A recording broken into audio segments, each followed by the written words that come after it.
I'm so grateful for you. Holy habits. The heart of gratitude is a consciously chosen remembrance of the gifts that you've received. For Christians, it's a consciously chosen remembrance of God's gifts. That is the interior state of gratitude. Why gifts? They're unmerited things that we've received. It's not like a wage for a labor where you do this thing and you're owed. A gift is something that you don't even deserve. It's because of someone else's charity.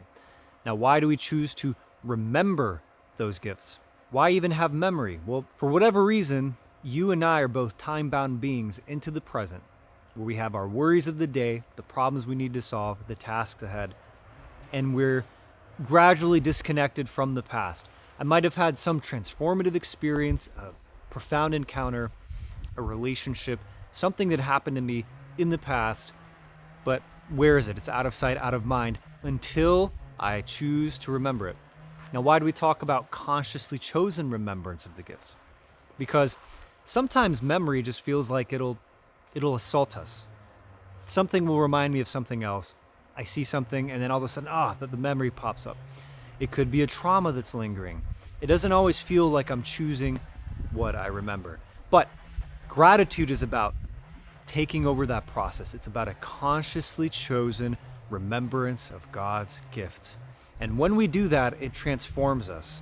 It equips us to manage the suffering that we are burdened today, but it's also the highest state of being. It's the highest state of resonance.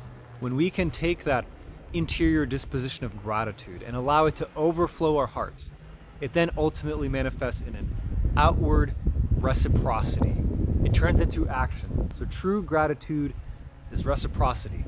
I consciously choose to remember the gifts, and then that inspires me to think, where are the gifts that I can pour out into others around me? How can I give them reason to consciously choose to remember gifts and endure through the suffering, transform my community, remind them of love? Lastly, the weight and the gravity of gratitude intensifies to the degree that we are choosing to consciously remember these gifts in the presence of increasingly difficult circumstances. It's easy to feel grateful when the gifts are evident. You're surrounded by the gifts. Everywhere I look, oh my gosh, gifts. Well, it's easy to find something to be grateful for when you're surrounded by gifts.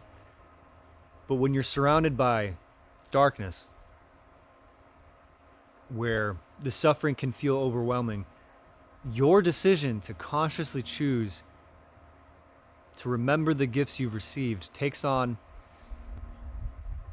a level of virtue and glory that can change everything. So, it's hard, but that's the challenge that we're on. How can we lean into our current suffering and juxtapose the remembrance of God's gifts on top of that suffering?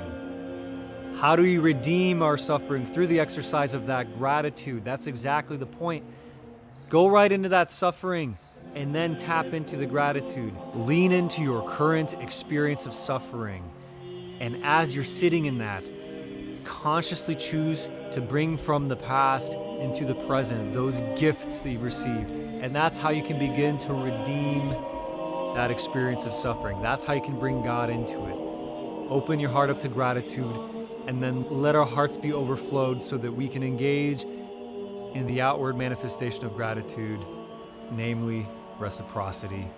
Let's consider how we can consciously choose to remember these gifts that have transformed our lives, gotten us to where we are today, so we can live a more beautiful life of gratitude.